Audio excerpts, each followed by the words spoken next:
एक बार दो लुटेरों ने प्लान बनाया कि इस बार बैंक लूटने चलते हैं। उन्होंने बैंक में घुसते ही बंदूक बैंक अधिकारियों पर तान दी। लुटेरों के मुखिया ने बैंक में मौजूद लोगों को चेतावनी देते हुए कहा, सब लोग तुरंत हाथ खड़े कर लो, और असिस्टेंट मैनेजर को बोला कि सारे पैसे इस बैग में डाल दो। फिर डर के मारे उसने सारे पैसे बैग में डाल दिए। फिर उनमें से एक लुटेरा जो कि डिग्री होल्डर था बोला कि पैसे गिन ले। मुखिया बोला, बेवकूफ, वो टीवी पर न्यूज में देख लेना, इसे कहते हैं एक्सपीरियंस। लुटेरे 20 लाख रुपए लेकर भाग गए। बैंक अधिकारी ने कहा, पुलिस में कंप्लेंट करवाएं। मैनेजर बोला, 10 लाख और निकाल लो, और जो हमने 50 लाख का गबन किया है वो भी इस लूट में जोड़ दो, इसे कहते हैं अपॉर्चुनिटी। फिर टीवी पर न्यूज आई, बैंक में 80 लाख की लूट हुई। लुटेरों ने कई बार रुपए गिने पर 20 लाख ही निकले। उनको समझ में आ गया कि इतने जोखिम के बाद भी उन्हें 20 लाख ही मिले, जबकि मैनेजर ने बैठे बैठे 60 लाख यूं ही कमा लिए। इसे कहते हैं कॉर्पोरेट मैनेजमेंट।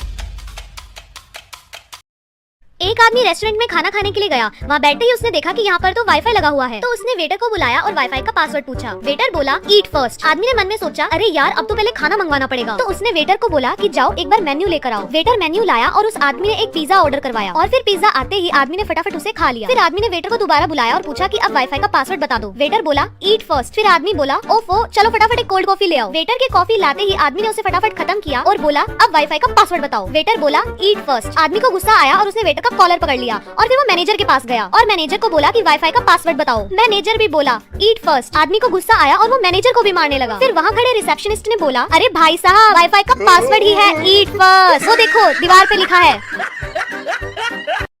एक बार एक कस्टमर 900 रुपए की जीन्स को महंगा बताकर शॉप से चला जाता है, और ये सुनकर ऑनर दुखी हो जाता है। फिर ऑनर को दुखी देखकर एक दूसरा कस्टमर ऑनर के पास आता है और कहता है कि आप चिंता मत करो, मैं आपकी जीन्स 1 मिनट में बेच दूंगा, लेकिन जब भी मैं आपसे इस जीन्स का प्राइस पूछूं तो आप 2000 रुपए ही बताना। फिर एक नया कस्टमर आता है और सेलर उससे थोड़ी नॉर्मल जीन्स दिखाता है। फिर कस्टमर कहता है, नहीं, मुझे ये पसंद नहीं, थोड़ी स्पेशल चीज दिखाओ। फिर सेलर ऑनर को इशारा करता है कि अब मैं वही जीन्स दिखाने वाला हूँ जो तुमसे नहीं बिकी थी, और जैसे ही वो जीन्स उस कस्टमर को दिखाता है, कस्टमर को पसंद आती है और वो उसका प्राइस पूछता है। फिर सेलर ऑनर से पूछता है कि इसका क्या प्राइस है। ऑनर धीरे से बोलता है 2000 रुपए, और सेलर कस्टमर को बोलता है 1000 रुपए। फिर कस्टमर सोचता है कि शायद सेलर को अच्छे से सुनाई नहीं दिया, मैं फटाफट ये जीन्स ले लेता हूँ और यहाँ से चला जाता हूँ। फिर वो जल्दी से पैसे पे करता है और वहाँ से चला जाता है, और ये देखकर ऑनर खुश हो जाता है कि 900 रुपए की जीन्स तुमने 1000 में बेच दी। तो दोस्तों, ये होती है इंडियन सेलर्स की बिजनेस ट्रिक्स।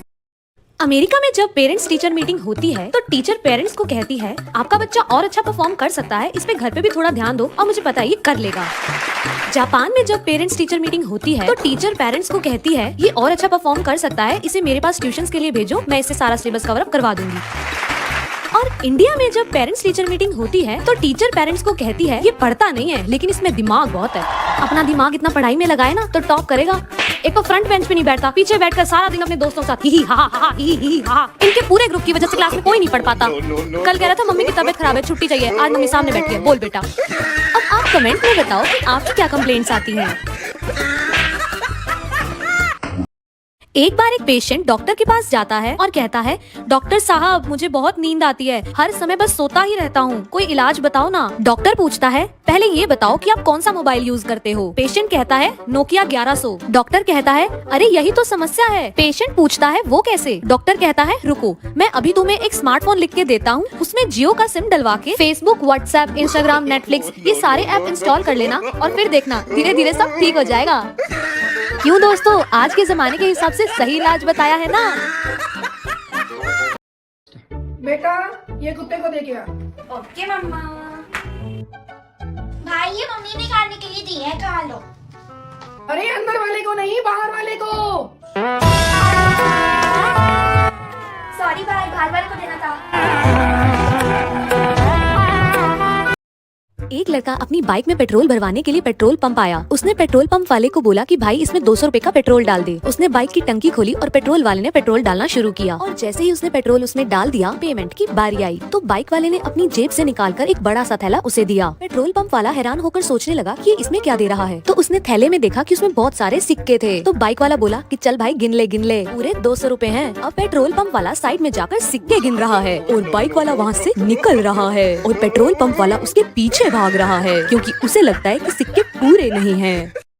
अमेरिका में जब कुछ दोस्त बाहर जाकर खाने पीने का प्लान बनाते हैं, तब जिसकी स्कूटी होती है वो कहता है, भाई ट्रिपलिंग अलाउड नहीं है, तेरे को अगली बार लेकर जाएंगे। फिर तीसरा दोस्त मायूस होकर वहाँ से चला जाता है। और जब इंडिया में कुछ दोस्त बाहर जाकर खाने पीने का प्लान बनाते हैं, फिर जब एक दोस्त कहता है कि भाई लोग, तुम तो ऑलरेडी 3 हो, मैं कहाँ ही आ पाऊंगा। फिर सब कहते हैं कि भाई आजा, तेरे को एडजस्ट कर लेंगे, तू आगे बैठ जा, चलेंगे तो साथ ही चलेंगे, वरना कोई नहीं जाएगा। फिर चारों स्कूटी पर बैठते हैं और चल पड़ते हैं शाम को मोमोज खाने।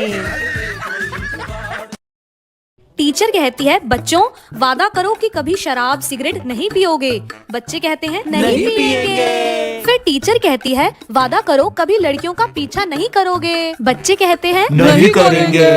टीचर कहती है वादा करो लड़कियों से दोस्ती भी नहीं करोगे। बच्चे कहते हैं हाँ नहीं करेंगे।